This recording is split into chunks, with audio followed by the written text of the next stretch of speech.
Subscribe now and press the bell icon. Never miss an update. Hello friends, I hope आप सब अच्छे होंगे। चलिए स्टार्ट करते हैं आज का हमारा न्यू टॉपिक, प्लेटो का आदर्श राज्य। इससे पहले हम बात कर चुके हैं प्लेटो कौन थे और प्लेटो के न्याय सिद्धांत की। चलिए स्टार्ट करते हैं। अगर आपने प्लेटो का न्याय सिद्धांत नहीं देखा है तो डिस्क्रिप्शन में उसकी लिंक है, पहले आप उसे देखिए, क्योंकि इसमें बहुत सारी चीज़ें वो हैं जो हम पहले वाली वीडियो में बात कर चुके हैं। चलिए स्टार्ट करते हैं। प्लेटो का आदर्श राज्य, अब हम पढ़ेंगे प्लेटो का आदर्श राज्य क्या कहता है। देखिए, प्लेटो यहाँ लिखते हैं, प्लेटो ने अपने प्रसिद्ध ग्रंथ रिपब्लिक में आदर्श राज्य का चित्रण किया है। किसमें किया है? अपने प्रसिद्ध ग्रंथ रिपब्लिक में। अब ये बताते हैं कि प्लेटो के आदर्श राज्य की प्रमुख विशेषताएं इस प्रकार हैं। दार्शनिक शासक का राज्य, पहला है दार्शनिक शासक का राज्य कि राज्य कैसा होना चाहिए? दार्शनिक। हम इससे पहले वाले वीडियो में बात कर चुके हैं कि प्लेटो बोलते हैं एक राजा को कैसा होना चाहिए? एक राजा को दार्शनिक होना चाहिए, या राजा और युवराजों में दर्शन की भावना पैदा कर देनी चाहिए। ठीक है, दार्शनिक मतलब क्या होता है? उसकी आत्मा को प्लेटो सर्वश्रेष्ठ मानते हैं और मानते हैं कि उसमें सभी अच्छी आत्मा के लक्षण होते हैं और वह अपने स्वार्थ का ना सोच के अपने सारे स्वार्थों को त्याग देता है और दूसरों के हितों के बारे में सोचता है। ठीक है, जैसा कि यहाँ पे दिया है, उसकी एक श्रेष्ठ आत्मा के सभी लक्षण हैं। उसकी एक श्रेष्ठ आत्मा के सभी लक्षण हैं। आगे पढ़ते हैं। इसकी हम विशेषताएं पढ़ रहे हैं अभी। निरंकुशता असीमित नहीं, निरंकुशता असीमित नहीं, निरंकुशता असीमित नहीं। इसमें क्या है? इसमें ये बताया गया है कि प्लेटो ने जो राज्य सिद्धांत बताया था, जो प्लेटो का आदर्श राज्य था, उसमें ऐसा नहीं था निरंकुशता है और वो पूरी तरीके से इंडिपेंडेंट है। उन्हें भी संविधान के मूल्य प्रबंधों का पालन करना पड़ता था। जैसा कि यहाँ पे लिखा है, दार्शनिक राजा इस बात के लिए बाध्य हैं कि वे संविधान के मूल्य प्रबंधों का पालन करें। अगर आपने, मैं फिर से बोल रही हूँ, इससे पहले प्लेटो के न्याय सिद्धांत वाला टॉपिक नहीं देखा है तो उसे जाके देखिए, ये आपको चीज़ें सब क्लियर हो जाएंगी, क्योंकि हम उसमें पहले ही बात कर चुके हैं। अब आगे देखते हैं। तीसरा क्या है? आदर्श राज्य में न्याय। जब हमने इससे पहले जो वीडियो किया था उसमें आदर्श राज्य में हमने प्लेटो का न्यायी सिद्धांत ही पढ़ा था, तो आदर्श राज्य में क्या न्याय होना चाहिए और न्याय का क्या मतलब है? प्लेटो के न्याय का मतलब है एक व्यक्ति को अपने कर्तव्य का पालन करना चाहिए, और कर्तव्य कैसा होना चाहिए? जिससे उसके समाज और राज्य वृद्धि हो, समाज और राज्य का कल्याण हो। ठीक है, आगे चलते हैं। चौथा है, नागरिकों को 3 वर्गों में विभाजित किया है। ये भी हम पढ़ चुके हैं। प्लेटो ने राज्य के तत्वों के आधार पर नागरिकों को 3 वर्गों में विभाजित किया था, और पहला था शासक वर्ग, दूसरा था सैनिक वर्ग, और तीसरा था उत्पादक वर्ग। ये भी हम पढ़ चुके हैं। तीसरा था उत्पादक वर्ग, ये भी हम पढ़ चुके हैं। आगे देखते हैं। पांचवा है विशेष, इसका जो प्रमुख विशेषता है पांचवी, कार्यात्मक विशेषीकरण। क्या? कार्यात्मक विशेषीकरण। जैसा कि हम जानते हैं, प्लेटो ने 3 वर्गों में विभाजित किया है, शासक वर्ग, सैनिक वर्ग और उत्पादक वर्ग। उन्हीं के हिसाब से सबको अलग अलग कार्य दिए गए। इसे ही कार्यात्मक विशेषीकरण का सिद्धांत क्या है, और हम ये सिद्धांत पढ़ चुके हैं। ठीक है, अब आगे चलते हैं। शिक्षा व्यवस्था पर शासकों का नियंत्रण। प्लेटो ने यहाँ तक कि ये भी बोला है कि हमारे जो राज्य में जो शिक्षा होनी चाहिए उस पर नियंत्रण होना चाहिए। किसका? राज्य का, जो उस पर शासन कर रहे हैं। और प्लेटो ऐसा क्यों बोलते हैं? प्लेटो का विचार है कि शिक्षा राज्य की प्रकृति और आवश्यकताओं को अनुकूल हो, और इसके लिए शिक्षा राज्य द्वारा सुनिश्चित और नियंत्रित होनी चाहिए। क्या होनी चाहिए? सुनिश्चित और नियंत्रित होनी चाहिए। आगे बढ़ते हैं। 7वीं विशेषता है कुरुचिपूर्ण कला तथा साहित्य पर प्रतिबंध। कुरुचिपूर्ण कला तथा साहित्य पर प्रतिबंध, जैसा कि हम यहाँ देख सकते हैं। प्लेटो का कहना है कि ऐसा ना हो कि बाहर से किसी कला या साहित्य का लोगों पर प्रभाव पड़े और लोग अपने कल्चर और उससे डाइवर्ट हो जाएं, जैसे कि आज हमारी कंट्री में हो रहा है। हम अपनी क्लासिकल इंडियन म्यूजिक से ज़्यादा वैसी चीज़ों से प्रभावित हो रहे हैं। ठीक है, अब आगे है आदर्श राज्य में साम्यवादी व्यवस्था। आदर्श राज्य में साम्यवादी व्यवस्था, इसका क्या मतलब है? और सबसे पहले आपको ये जानने की आवश्यकता है कि अभिभावक वर्ग क्या है। अभिभावक वर्ग जो शुरू के दो वर्ग हैं, शासक वर्ग और सैनिक वर्ग, वो अभिभावक वर्ग की स्थिति में आते हैं। ठीक है, और प्लेटो ने बताया जो अभिभावक वर्ग होगा, शासक और सैनिक वर्ग, न तो अपनी कोई संपत्ति होती है और न ही उनका परिवार होता है। ये बहुत बड़ी बात है। जो भी हमारे लोग हमारे देश की रक्षा कर रहे हैं, ना तो उनका कोई परिवार होगा, ना उनकी कोई संपत्ति होगी, और जो हमारे पर शासन कर रहे हैं। ठीक है, अब आगे उनकी 9वीं विशेषता थी नर नारियों को समान अधिकार प्राप्त हो। क्या? नर नारियों को समान अधिकार प्राप्त हो। प्लेटो ने बताया, उस टाइम पर प्लेटो के इतने अच्छे विचार थे कि औरतों को भी समान अधिकार प्राप्त होने चाहिए, कि वो भी चार दीवारी से बाहर निकलें, उन्हें शिक्षा, जीवन व्यापन, शासन आदि जीवन के क्षेत्र में पुरुषों के समान अधिकार प्राप्त हो। हम आगे बात करते हैं। 10वां था उनका सर्वाधिकारवाद का राज्य। सर्वाधिकारवाद का राज्य, सर्वाधिकारवाद का राज्य कैसे? प्लेटो ने हर क्षेत्र में अपने नियंत्रण में रखा है, और इसी को देखते हुए वे पर लिखते हैं उचित नेतृत्व, उचित सुरक्षा, उचित पोषण आदर्श राज्य के अपरिहार्य तत्व हैं। अपरिहार्य मतलब आवश्यक तत्व हैं। ठीक है, आगे चलते हैं। आदर्श राज्य की योजना के दोष। आदर्श राज्य की योजना के क्या दोष हैं? अभी हमने विशेषताएं पढ़ी थी, हम दोष पढ़ते हैं। इसका सबसे पहला दोष है कि स्वतंत्रता का निषेध, कि स्वतंत्रता नहीं है पूरी तरीके से। जैसा आपने पढ़ा कि प्लेटो ने बताया कि राज्य में न्याय कैसा होना चाहिए, ये भी प्लेटो ने बताया है। और लोगों को क्या पढ़ना है, ये प्लेटो ने बताया। लोगों को क्या काम करना है, 3 वर्गों के आधार पर बांट दिया है, तो लोगों के पास स्वतंत्रता नहीं थी। आप इसके अंदर पढ़िएगा, आपको सब समझ में आ जाएगा। दूसरा क्या?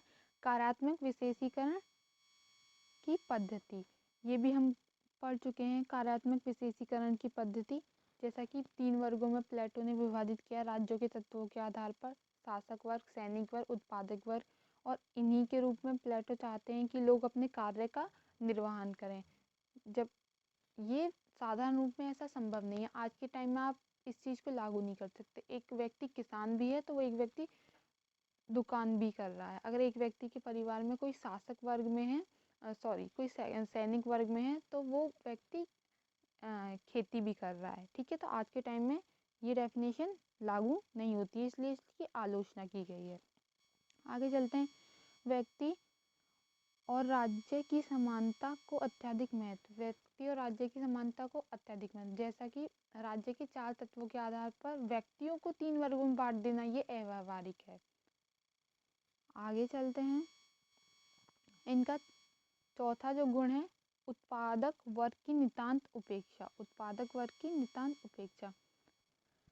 प्लेटो ने जो 2 हमारे अन्य वर्ग हैं, सैनिक वर्ग और शासन वर्ग, उन्हें बहुत ऊंचा और सम्मान प्राप्त स्थान दिया है। जैसे वह अन्य दोनों वर्गों के समान इनके लिए न तो विशेष शिक्षा की व्यवस्था करता है और न ही सामाजिक ढांचे में उनको महत्वपूर्ण स्थिति प्रदान करता है।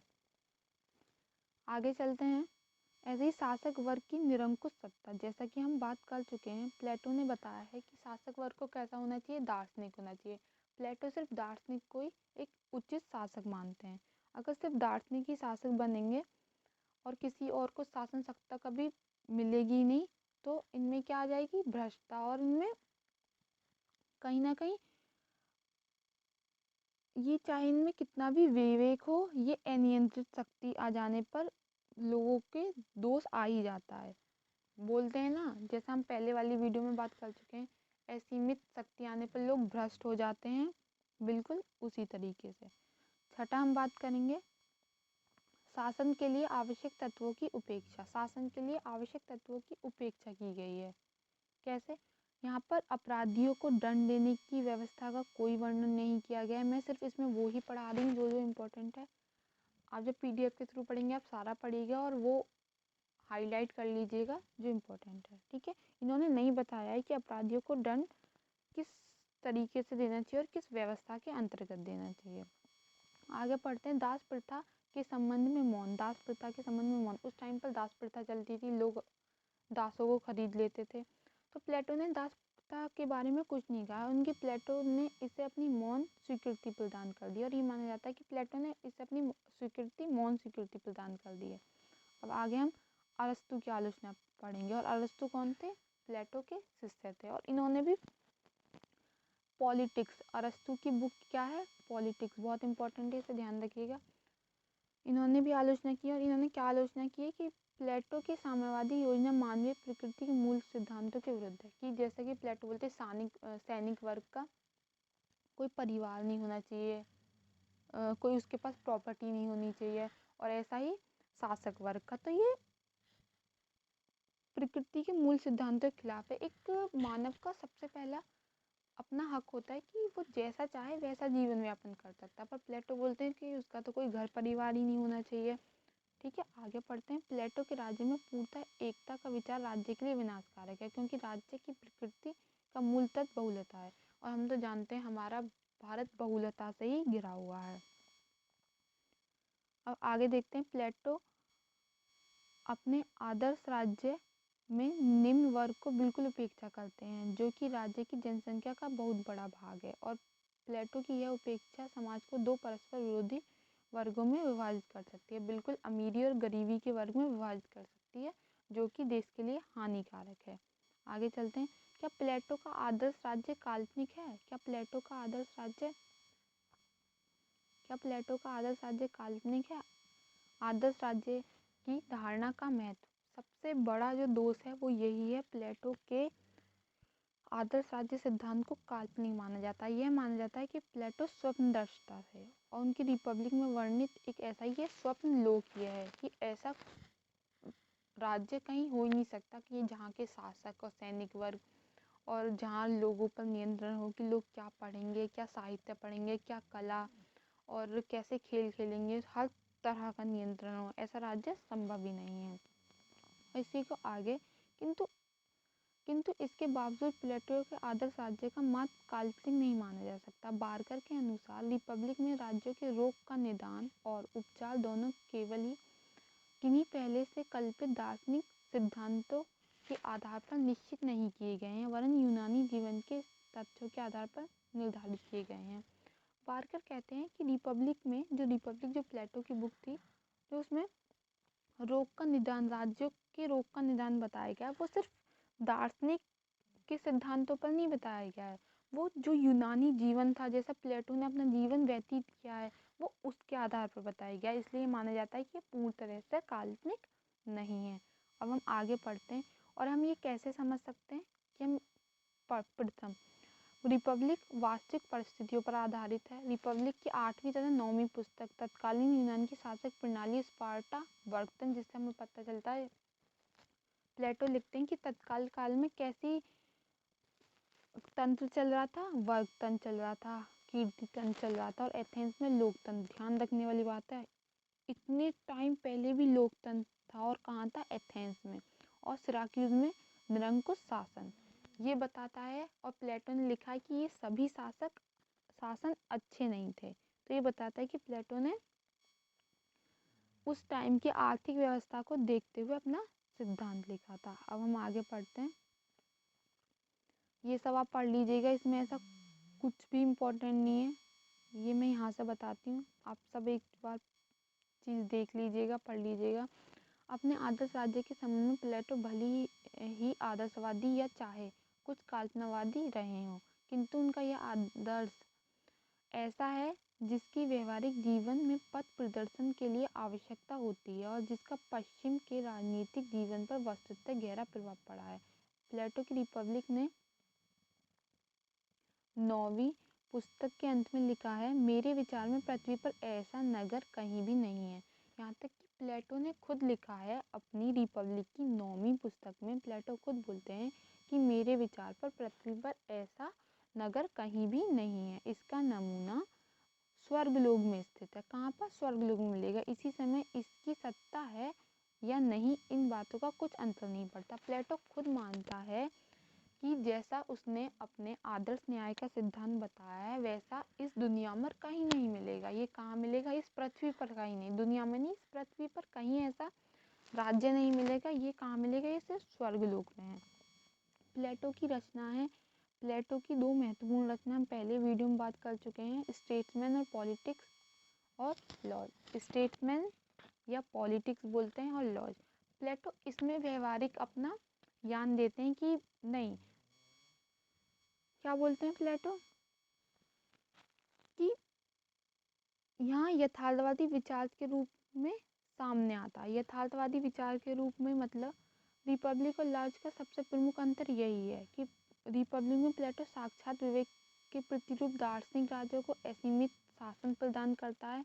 इस आदर्श में विधि की सत्ता को अस्वीकार करते हुए दार्शनिक राजा की सर्वोत्तम प्रतिपादन किया गया है। ठीक है, लेकिन स्टेट्समैन और उसके आगे चलकर प्रमुख रूप से लॉज में पूर्णतः मानते हैं कि विधि की सर्वोच्चता के सिद्धांत को स्वीकार किया गया है। सिंपल है, प्लेटो ये समझ जाते हैं, जब प्लेटो रिपब्लिक में अपने आदर्श राज्य की गणना का सिद्धांत देते हैं कि ऐसा राज्य कहीं नहीं है, तो वह अपनी आगे की बुकों में किसमें, स्टेट्समैन और लॉज में ये बताते हैं कि हाँ, कि मेरा वो सिद्धांत कल्पना से भरा हुआ है कि पृथ्वी पर ऐसा राज्य कहीं नहीं मिलेगा।